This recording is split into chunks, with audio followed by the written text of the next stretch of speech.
सबसे पहले आपके बारे में थोड़ा-सा बताइए भाई अपने ऑडियंस को कि आप कहाँ से हैं और आपका ऑस्ट्रेलिया आने का डिसीज़न कैसे बना सारा कुछ?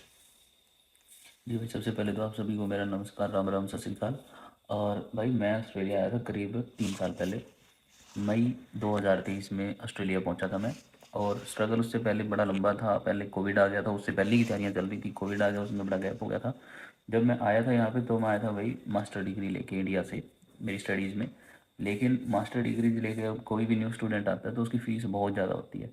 वो ज़रूरी नहीं है कि भाई हर कोई पे कर पाए। तो यहाँ आके क्या करते हैं, पीआर को माइंड मतलब पीआर को ध्यान में रखते हुए एजेंट यहाँ पे ट्रेड कोर्स दिला देते हैं, जो कि फ़ीस के मामले में बड़े सस्ते होते हैं। लेकिन जब ट्रेड कोर्स कंप्लीट हो जाता है तो आगे जाके उसमें स्ट्रगल होता है। लेकिन मास्टर में तुरंत जब आप फीस पे करते हो तब स्ट्रगल होता है। तो भाई मैं तब आया था, फिर मैंने भी ट्रेड कोर्स लिया था एज़ यूजुअल की, और मेरे दोस्तों ने जैसे स्टेप चले थे वैसे मैं भी चला। जब हम यहाँ पे आते हैं तो सबसे क्रिटिकल डिसीजन होता है कि आप कोर्स कौन सा ले रहे हो, वो पीआर लिस्ट में होगा या नहीं। और इसका डिसाइड आपका एजेंट सबसे बढ़िया आपको जवाब दे सकता है, अगर एजेंट काम का है तो। अगर उसको सिर्फ अपना कमीशन चाहिए तो आपकी फटी पूछ सकती है।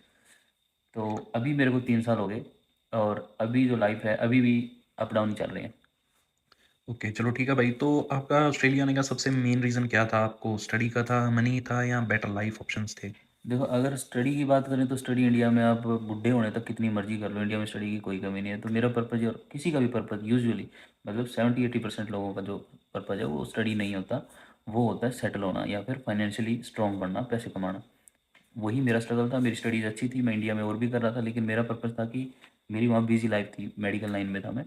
तो मेरे को ये लग रहा था कि मैं वहाँ मेडिकल लाइन में इतना काम करके, इतना बिज़ी होके जितने कमा रहा हूँ, इतने मैं बाहर आउट ऑफ कंट्री ऑस्ट्रेलिया में अगर मैं इतना ही काम वहाँ भी कर लूँ, तो मुझे ज़्यादा बेटर रहेगा। इस डिसीज़न को लेके मैं ऑस्ट्रेलिया में आया था। सो इनिशियली आप ये बात बोल सकते हो कि मनी और बेटर लाइफ़ के लिए आप यहाँ पे मूव हुए हो। बिल्कुल, मेरा यही है। मेरा 99% यही टारगेट था कि मेरा मनी और मेरी लाइफ़स्टाइल बेटर हो जाए और सेटलमेंट ज़िंदगी की अच्छी हो। ओके, तो चलो जैसे आपने बताया कि आपको यहाँ पे आए 3 साल हो चुके हैं। तो जब आप सबसे पहले ऑस्ट्रेलिया आए थे भाई, तो सबसे बड़ा चैलेंज आपने क्या फ़ेस किया था यहाँ पे आके? चैलेंज की बात करें तो मैंने कुछ ज़्यादा चैलेंज फेस किए नहीं थे। जैसे कि मेरे पुराने दोस्त यहाँ पे थे ऑलरेडी, तो उनके पास मैं आया था सबसे पहले। तो बाद में चलो खैर 100 चीज़ें हुई, हम मूव करना पड़ जाता है, कोई भी रीज़न हो सकता है। लेकिन पहले जब मैं आया था तो मुझे रहने की दिक्कत नहीं आई थी भाई। और कुछ टाइम के बाद में सारी चीज़ें सही चलने लगी थी, और कोर्स वगैरह भी मेरे हो गए थे चेंज। सारा कुछ ईज़िली हो गया था। सबसे पहली स्ट्रगल यहाँ पे ना, मैं आपको सबसे बढ़िया बात बताता हूँ जो ध्यान में रखने की बात है। वो ये है कि मैंने जितना देखा है, जितना नोटिस किया है, आप यहाँ आते ही जिस जॉब में घुस जाते हो ना, तो आपकी ज़िंदगी उसी जॉब में डिसाइड हो जाती है ज़्यादातर चांसेस में। अगर आप ड्राइविंग में घुस जाते हो तो आप ड्राइविंग में ही जाते हो। चाहे आप वैन और कार उबर चलाने लग गए तो धीरे-धीरे आप ट्रकिंग तक जाओगे। एज केयर में आ गए हो तो नर्सिंग कर लोगे आप, उधर उस मेडिकल लाइन में सेट हो। यानी कि कहने का मतलब है, जिस लाइन में आप एंट्री मार लोगे ना यहाँ आके, जो पहली जॉब करोगे, 50-70-80% तक लोग उसी लाइन में आगे ग्रो करते हैं। तो सबसे पहली जॉब एक अच्छी अपने पसंद की देखना थोड़ी-सी मुश्किल होती है। मान लिया आप उबर या वैन ड्राइविंग में चले जाते हो, लेकिन आप हो मेडिकल फील्ड के। मेडिकल फील्ड में आपको जॉब नहीं मिलती, आप वेट कर नहीं सकते क्योंकि फाइनेंशियली इतने स्ट्रॉन्ग होते नहीं हैं। आप सब कुछ, सारे पैसे आपके खत्म हो जाते हैं जब आप यहाँ पे आते हो तो, इंडिया से भी उठा के। तो आप किसी भी जॉब में चले जाते हो, तो आपका फ्यूचर फिर उसी जॉब में चलने लग जाता है, इंक्रीमेंट हो जाता है या किसी के साथ मतलब बढ़िया सेटिंग हो जाती है। फिर आप उस फील्ड को छोड़ के दूसरी में नहीं जा पाते। तो सबसे बड़ा चैलेंज है भाई अपने फील्ड की जॉब ढूँढना। तो ऑलरेडी कोशिश करो, अगर आपका सर्कल है तो अपने फील्ड की जॉब पता करके रखो। नहीं है तो टच में रहो, जो भी कंपनीज़ या फिर जो भी आउटलेट्स हैं, जैसे कि शॉपिंग वाली जॉब करनी है, कहीं शॉपिंग सेंटर पे करनी है, किसी ब्रांड के साथ करनी है, या मेडिकल लाइन में करनी है, हेल्थ केयर में करनी है, फार्मेसी में करनी है, तो टच में रहो आप उनके। आपको पूरा पता होना चाहिए कि क्या हो रहा है, कब रिक्वायरमेंट होती है, और साथ के साथ आप विदाउट टाइम वेस्ट किए हुए उसमें चले जाओ। जॉब का थोड़ा-सा इश्यू आता है, और नए स्टूडेंट्स को थोड़ा रेजिडेंस का रहने का इश्यू आता है, क्योंकि उनके पास थोड़े बहुत पैसे होते हैं और वो 50, 70, किसी को भी दे 80% देते तक हैं कई। कई लोग उसी लाइन में आगे ग्रो करते हैं। तो सबसे पहली जॉब एक अच्छी अपने पसंद की देखना थोड़ी-सी मुश्किल होती है। मान लिया आप उबर या वैन ड्राइविंग में चले जाते हो, लेकिन आप हो मेडिकल फील्ड के। मेडिकल फील्ड में आपको जॉब नहीं मिलती, आप वेट कर नहीं सकते क्योंकि फाइनेंशियली इतने स्ट्रॉन्ग होते नहीं हैं। आप सब कुछ, सारे पैसे आपके खत्म हो जाते हैं जब आप यहाँ पे आते हो तो, इंडिया से भी उठा के। तो आप किसी भी जॉब में चले जाते हो, तो आपका फ्यूचर फिर उसी जॉब में चलने लग जाता है, इंक्रीमेंट हो जाता है या किसी के साथ मतलब बढ़िया सेटिंग हो जाती है। फिर आप उस फील्ड को छोड़ के दूसरी में नहीं जा पाते। तो सबसे बड़ा चैलेंज है भाई अपने फील्ड की जॉब ढूँढना। तो ऑलरेडी कोशिश करो, अगर आपका सर्कल है तो अपने फील्ड की जॉब पता करके रखो। नहीं है तो टच में रहो, जो भी कंपनीज़ या फिर जो भी आउटलेट्स हैं, जैसे कि शॉपिंग वाली जॉब करनी है, कहीं शॉपिंग सेंटर पे करनी है, किसी ब्रांड के साथ करनी है, या मेडिकल लाइन में करनी है, हेल्थ केयर में करनी है, फार्मेसी में करनी है, तो टच में रहो आप उनके, आपको पूरा पता होना चाहिए कि क्या हो रहा है, कब रिक्वायरमेंट होती है, और साथ के साथ आप विदाउट टाइम वेस्ट किए हुए उसमें चले जाओ। जॉब का थोड़ा-सा इश्यू आता है, और नए स्टूडेंट्स को थोड़ा रेजिडेंस का रहने का इश्यू आता है, क्योंकि उनके पास थोड़े बहुत पैसे होते हैं और वो किसी को भी दे देते हैं। कई बार वहाँ पे सेटिंग नहीं आती रहने की, माहौल अच्छा नहीं मिलता, तो रहने का बड़ा इश्यू आता है पहले शुरू के 3, 4, 6 महीने। ओके, तो चलो जैसे आपने बताया कि आपको 3 साल हो चुके हैं, तो आपको जब सबसे पहले आप मूव हुए थे ऑस्ट्रेलिया में, तो आपको एक बार बहुत ज़्यादा ऑकवर्ड नहीं लगा कि कल्चर शॉक लगा हो जैसे कुछ भी ऐसा? हाँ, बिल्कुल ये होता है, सभी के साथ होता है मुझे लगता है। और मैं आया था तो मैं आया था सिडनी। सिडनी में आया था, शुरू के 3 दिन तो मुझे ऐसे लगने लग गया था कि मेरा डिसीज़न ही गलत हो गया। मेरा जो हो गया, पैसे लग गए, मैं वापस चला जाऊँ। फिर थोड़ा-सा मन को समझा के, घरवालों के फ़ोन आते हैं, उनको देख के, फैमिली को देख के कि हाँ, सब खुश हैं कि हाँ, मेरी लाइफ़ थोड़ी चेंज हो रही है, अच्छी हो रही है आगे जाके। उस चीज़ को देख के फिर मतलब मन को थोड़ा-सा समझाना पड़ता है। और जैसे-जैसे टाइम बीतता है, शुरू के 6 महीने बहुत स्ट्रॉन्ग स्ट्रगल फेस करना पड़ता है। जैसे-जैसे आगे टाइम जाता है, तो लाइफ़ थोड़ी-सी ईज़ी होने लग जाती है, क्योंकि जेब में पैसे आ जाते हैं ट्रांसपोर्ट के लिए, थोड़ा इधर-उधर आने-जाने के लिए गाड़ी भी ले लेते हो आप छोटी-मोटी, इनकम की सोर्सेज़ आप बना लेते हो, एक पक्की जॉब मिलने के बाद में आप पार्ट टाइम भी ले लेते हो, तो जाके लाइफ़ थोड़ी ईज़ी हो जाती है। शुरू के पहले 6 महीने बड़े डिफ़िकल्ट होते हैं। तो जैसे आपने बताया कि फर्स्ट मोमेंट पे पहले 3-4 दिन ऐसा लगा आपको आके कि मेरा ये डिसीज़न गलत है काफ़ी। तो आपको लाइफ़ में उसके बाद कभी ऐसा कुछ लगा किसी सिचुएशन में आकर कि आपका डिसीज़न यहाँ पे आने का बहुत गलत है कि आपको नहीं आना चाहिए था या फिर ऐसा कुछ भी? लाइक इन ला ऐसा पास्ट तो 3 इयर्स? देखो, फाइनेंशियली यहाँ पे बंदा स्टेबल हो जाए, तब उसको ये चीज़ें नहीं फ़ील होती, ज़्यादातर नहीं होती, लेकिन कभी-कभार तब होती है जब जब आपकी इंडिया में कोई पार्टीज़, फैमिली इकट्ठी होती है, कोई प्रोग्राम्स होते हैं, तब आपको फ़ील होता है। अदरवाइज़ जब आपको यहाँ पे फाइनेंशियली, जब आप टीआर पे जाते हो, आगे जाते हो ना, तब आपके पैसे बहुत लगते हैं, जो आपने बड़ी मुश्किल से कमाए होते हैं, तो आपका आपका अकाउंट खाली ही रहता है, मोस्ट ऑफ द टाइम। तब आपको फ़ील होता है कि यार, यहाँ आगे भी कुछ भी नहीं है और फैमिली भी नहीं है, इससे तो इंडिया ही बेटर था, भाई 30-40 हज़ार कमा रहे थे, तो फैमिली के साथ तो थे। ये चीज़ें आज भी मुझे फ़ील होती है कि कहीं ये मैंने गलत डिसीज़न तो नहीं ले लिया। आप सिर्फ़ इतना कर लेते हो कि कुछ गैजेट्स ले लोगे, यहाँ के लाइफ़स्टाइल में रह लोगे, यहाँ के एनवायरनमेंट में रह लोगे, ये चीज़ें आपको हासिल ज़रूर होगी, ठीक है? टॉप टॉप मॉडल्स के आप फ़ोन ले लोगे, लैपटॉप ले लोगे, बस वही चीज़ें जुड़ेंगी आपसे। और मान लिया लैपटॉप भी ले लिया, वो डेली आपसे यूज़ भी नहीं होएगा। तो कुल मिला के बात ये है कि इंडिया फैमिली कनेक्शंस के मामले में बहुत बढ़िया है। यहाँ पे हमें हमारे पड़ोसियों का भी नहीं पता, 2-2 साल, साल-साल रह के हमें ये नहीं पता कि हमारे पड़ोस में रहने वाला बंदा कौन है। तो कई बार आज भी फ़ील होता है कि इंडिया को कभी ऑस्ट्रेलिया, कनाडा, अमेरिका रिप्लेस नहीं कर सकता। तो जैसे कि आपको पता है कि अब कैसे भी इंडिया में महँगाई बढ़ चुकी है या फिर कुछ भी वैसा चल रहा है। जैसे कि अभी आपने बताया कि फैमिली इश्यूज़ होते हैं कभी-कभी लाइक आप फैमिली के साथ हो या नहीं हो। बट यहाँ पे आप लॉन्ग टर्म की स्टेबिलिटी क्या देखते हो? क्योंकि इंडिया में भी अगर आपको अच्छी जॉब चाहिए तो अपने को अपनी स्टेट चेंज करनी पड़ती है। जैसे बड़ी सिटीज़ में जाना पड़ता है या फिर कुछ भी। उस मामले में उस हिसाब से वहाँ पे क्राइम रेट्स भी बहुत ही ज़्यादा हैं। तो उसके अकॉर्डिंग आप क्या कहना चाहोगे कि आपकी यहाँ पे आके लाइफ़ अपग्रेड हुई है या डाउनग्रेड हुई है? अगर क्राइम रेट की बात करें ना कि हाँ, यहाँ अच्छा है, यहाँ सेफ्टी है या वहाँ सेफ्टी है, तो इस मामले में देखो भाई, दोनों ही साइड में पॉजिटिव पॉइंट भी है, नेगेटिव भी है। आपकी सेफ्टी आपके हाथ में है, ये बात आपको याद रखनी पड़ेगी, चाहे आप ऑस्ट्रेलिया में बैठे हो, चाहे आप इंडिया में बैठे हो। इंडिया में ये है कि हाँ, अगर पुलिस आती है या कोई भी आता है, तो ये है कि किसी से कोई बातें करते हैं, जानकारियाँ निकाल लेते हैं, पर यहाँ वो चीज़ें नहीं होती हैं। अगर प्राइम मिनिस्टर भी ओवर स्पीड में पकड़ लिया, तो उसका भी चालान कटेगा, लाइसेंस भी सस्पेंड होगा। यहाँ वो चीज़ें नहीं मिलती कि हाँ, एक स्टूडेंट को भी वही राइट्स मिलते हैं सारे, जो एक सबसे बड़े आदमी को मिलेंगे, प्राइम मिनिस्टर को मिलेंगे। यानी कि सबको हक बराबर के मिलते हैं। इंडिया में ऐसा मुझे देखने को मिलता नहीं है ज़्यादातर हमें, ठीक है? लेकिन जो मेरी यहाँ की बात है, आपने पहले मेरे से पूछा कि हुँ, हुँ। मेरा इन फ्यूचर मेरा क्या प्लान है, तो मेरा प्लान है भाई, दिमाग की शांति। मैं यहाँ सेटल होता हूँ तो भी बढ़िया है, अगर मैं इंडिया में होता हूँ तो भी बढ़िया है। मैं इस चीज़ के साथ खुद को बांध नहीं रहा कि हाँ, यही होगा, क्योंकि फ्यूचर प्रेडिक्टेबल नहीं होता, कुछ भी हो सकता है, कोई रूल चेंज हो सकते हैं। हम अपने रास्ते पे चल रहे हैं, अगर अच्छा होगा तो ठीक है, यहाँ का होगा तो ठीक है, नहीं होगा तो ठीक है, एवरीथिंग इज़ गुड। बस मेंटली आदमी स्टेबल होना चाहिए। एक चीज़ के पीछे पागल होके भागने वालों में से मैं तो नहीं हूँ। मैं ये हूँ कि हाँ, एक लाइफ़ अच्छी होनी चाहिए, दैट्स इट। तो जैसा कि आपने पहले बताया कि जॉब्स का स्विचिंग का सीज़न की लाइक जैसा कि आपको अपनी मनपसंदी कुछ भी जॉब चाहिए, वैसा कुछ आपने बताया। तो आज तक आपने कौन-कौन सी जॉब करी और कौन-सी जॉब आपको लगी सबसे बढ़िया जिस जिस जॉब ने आपको सेटल भी करा और ठीक आपकी है। मनपसंद की जॉब भी लगी? जमाया था सबसे पहले, तो वही मैं आया था वैन ड्राइविंग में। सबसे पहले मेरा दोस्त करता था, उसके साथ मैं गया 1 वीक, 2 वीक गया। अनफॉर्चुनेटली मेरे दोस्त का लाइसेंस सस्पेंड हो गया, तो उस दोस्त का किसी कंपनी के साथ कॉन्ट्रैक्ट था साल का, तो उसमें भी 6 महीने करीब पड़े थे मेरे ख्याल से। तो उस टाइम पे फिर मैंने वो वैन ड्राइव की, मतलब वो सारी चीज़ें स्टेबल हो गई थी। वैन ड्राइविंग करते-करते मुझे कई बार मैंने ट्राई किया कि शाम की मुझे जॉब मिल जाए, लेकिन वैन का जो फिनिशिंग का टाइम है वो फिक्स नहीं था ऑलवेज़। तो करना क्या पड़ा कि कई बार सेटिंग करी, हाँ भी और जॉब मिले, एक बार मुझे रेस्टोरेंट की मिली भी, पर सीन ये हुआ कि रेस्टोरेंट बड़ी कंडीशन भी लगाते हैं भाई, उनको भी अपना बिजनेस चलाना, वो कहते 3 बजे आना पड़ेगा, रात को 11, 12, 1 बजे तक, सुबह फिर 5 बजे वैन पे जाना, तो it was very very difficult for me, और किसी के लिए भी बड़ी डिफिकल्ट होता है। लेकिन शुरू में कहा था, मैंने एक भी काम किया वहाँ पे, पर बाद में वो कंडीशन हटाने लग गई, थोड़ा जल्दी आना है, तो उसमें मेरे को छोड़नी पड़ी। उसके बाद चेंज ये आया कि मेरे को जब भी टाइम मिलता मैं थोड़ी बहुत ऊबर कर लेता था, और ऊबर के बाद में भाई जब मेरा लाइसेंस अपग्रेड हुआ तो मैं आया ट्रक पे, एचआर ट्रक पे। और एचआर ट्रक की जॉब वो ऐसी जॉब थी जिसने मुझे स्टेबल किया फाइनेंशियली, और हर तरह से उस जॉब ने मुझे इतना सहारा लगाया कि हाँ, मेरी स्टडी फिनिश हुई, मेरी फ़ीस पूरी हुई, मैं गाड़ी ले पाया उसके बाद में अपनी एक, और मतलब आज मैं जो भी हूँ, ट्रक की जॉब करके हूँ। क्योंकि स्टार्टिंग में खर्चे ज़्यादा थे और स्टार्टिंग में बड़ा मुश्किल हो गया था मैनेज करना। जब मैं ट्रक पे गया, तब मेरे 2 पैसे बचे, तब मैं कुछ इंडिया भेज पाया, कुछ मैनेज कर पाया, लेकिन यहाँ खर्चे बहुत ज़्यादा, ट्रक पे भी पूरे नहीं पड़ते। तो ये है कि काम बहुत ज़्यादा करना पड़ता है। किसी भी लाइन में आप हो, काम आपको बहुत ज़्यादा करना पड़ेगा।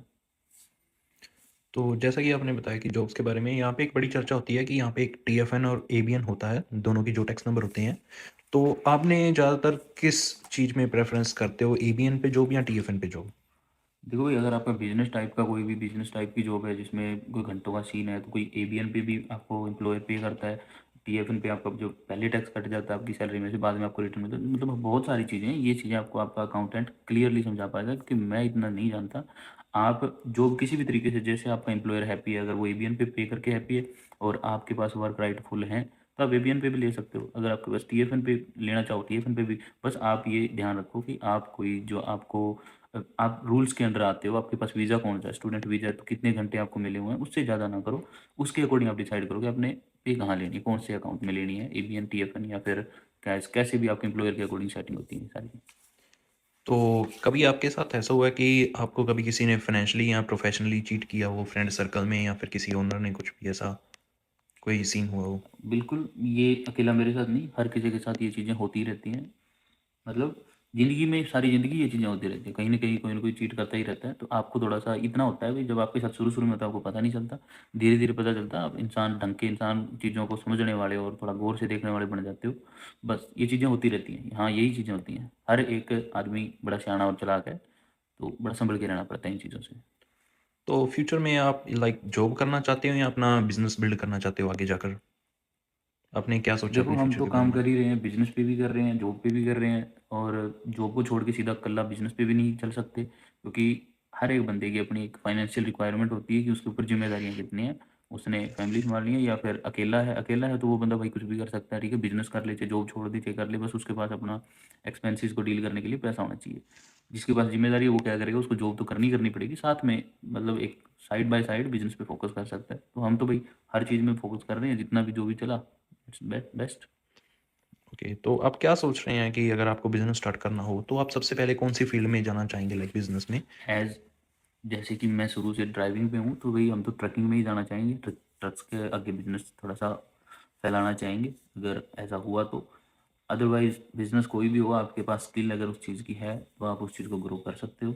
स्टूडेंट्स ऐसे भी हैं जो आते ही विदिन 1 ईयर कंपनी ओपन करके अपना जॉब रेडी लोगों का करवाने लग जाते हैं, बिज़नेस खोल लेते हैं, बहुत अच्छा काम खींच लेते हैं। कई दोस्त अगर अच्छे हैं, भरोसेमंद हैं, तो मिल के किसी काम को वो बहुत ऊँचे लेवल पे ले जाते हैं। तो ये सारा डिपेंड करता है आपका सर्कल कैसा है, क्या चीज़ें हैं। अकेला आप कुछ कर नहीं सकते इतना ईज़िली। कई सारे, वहीं आप अकेले सोचते हो कोई चीज़, कहीं आपके 5 दोस्त इकट्ठे सोच रहे हैं, तो उसमें सक्सेस के ज़्यादा चांसेज़ है।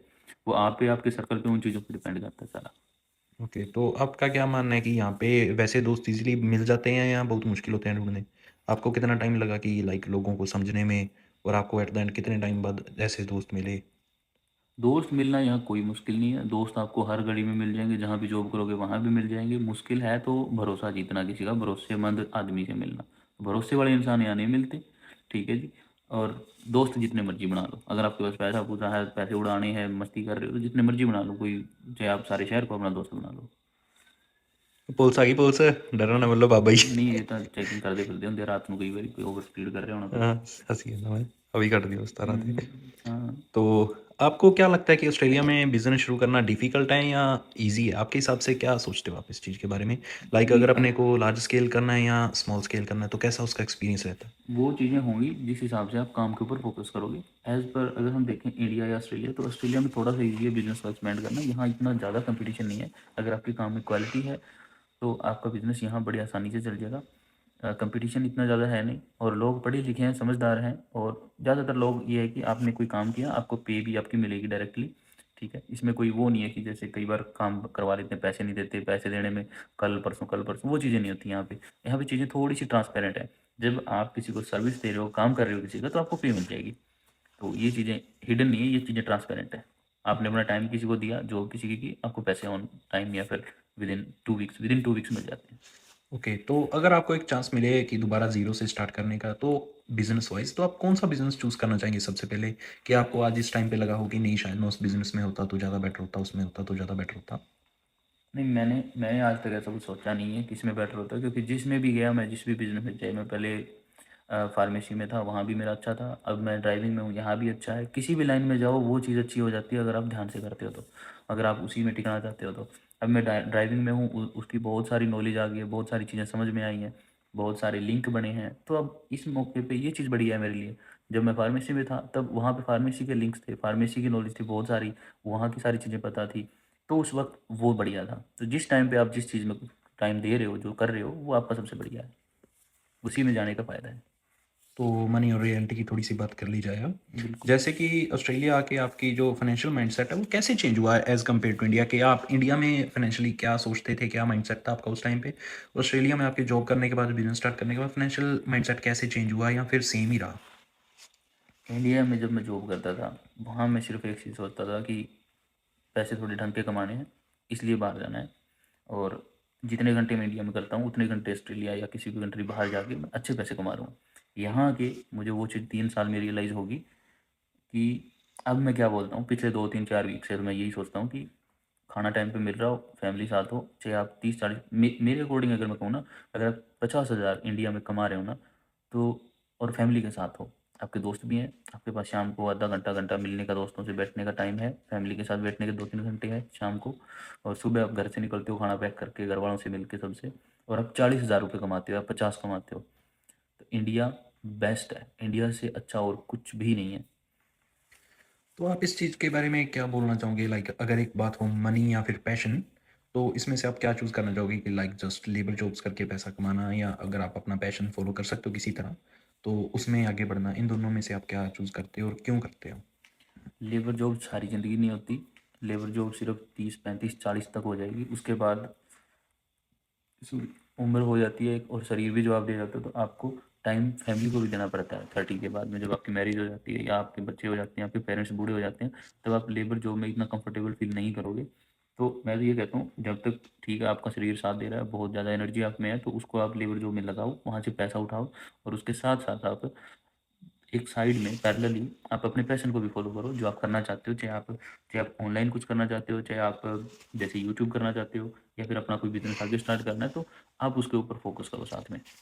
लेबर जॉब करो 35 से 40 तक, जितना हो सके जल्दी वहाँ से पैसा निकाल के जल्दी उसे छोड़ के और अपने बिजनेस की तरफ मूव करो।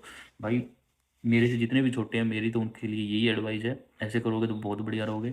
और अगर हाँ, ऑस्ट्रेलिया आने की या किसी भी कंट्री में जाने की बात है ना, तो भाई 20 साल से लेके 23-24 साल तक आप बाहर चले जाओ।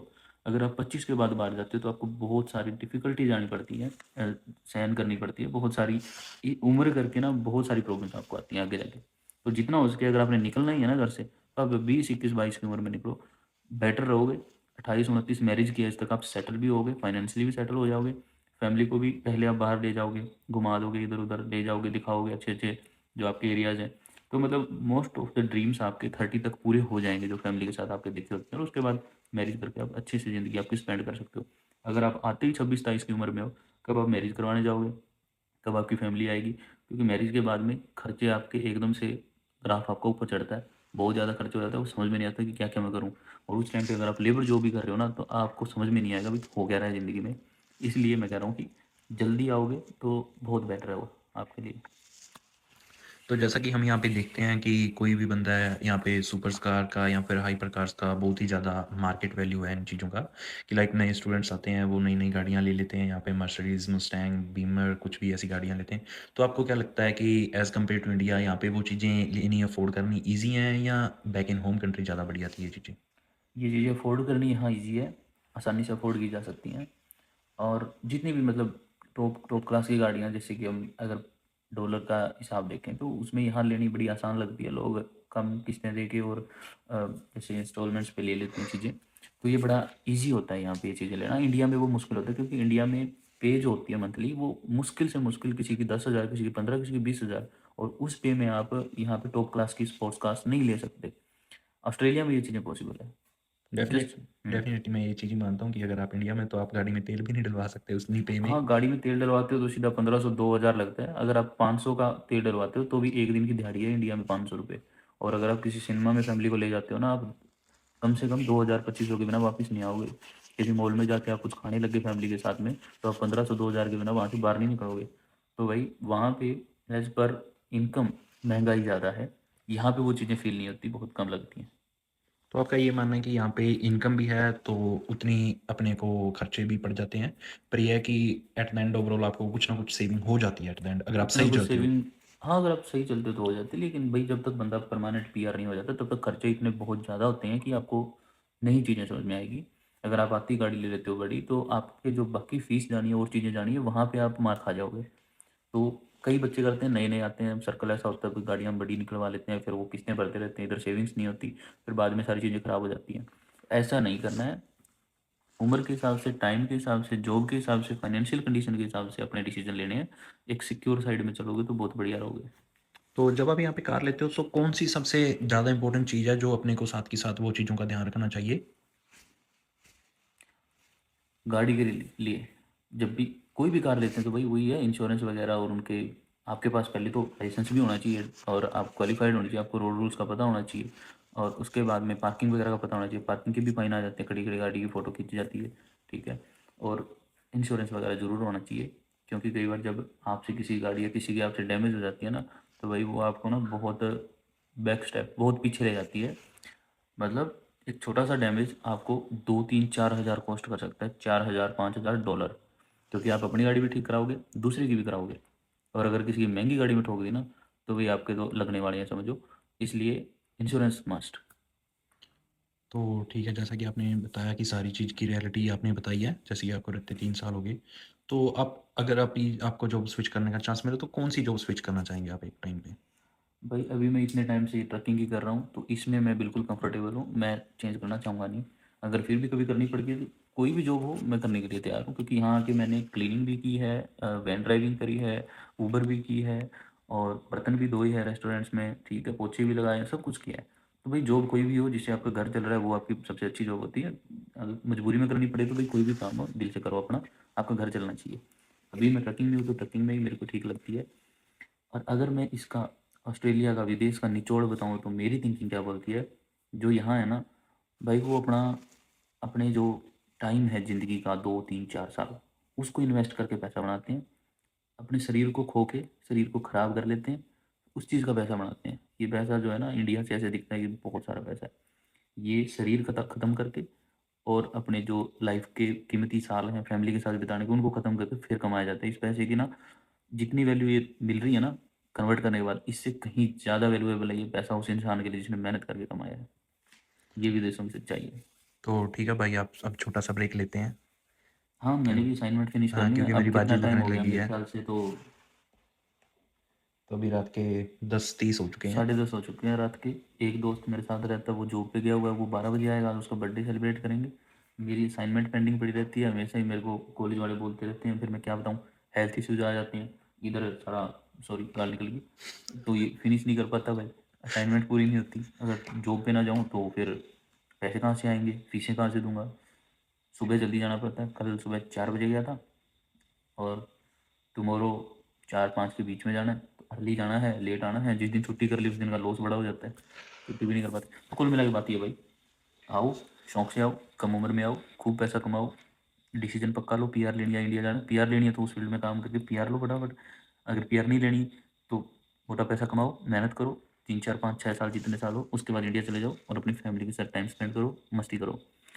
बस यही है मेरा डिसीजन। हाँ, और अगर आपको इससे भी ज़्यादा कंक्रीट डिसीजन चाहिए ना, तो आपकी नेक्स्ट जनरेशन कहाँ होनी चाहिए, उसके अंदर संस्कार कैसे होने चाहिए, वो आपके बच्चे किस तरह के होने चाहिए, उनका आगे क्या फ्यूचर रहेगा, वो सोच के फिर डिसीजन लो कि आपने ऑस्ट्रेलिया आना है वहाँ, क्योंकि ऑस्ट्रेलिया की यहाँ की जनरेशन के अकॉर्डिंग के बच्चे होंगे, इंडिया में इंडिया के अकॉर्डिंग के होंगे।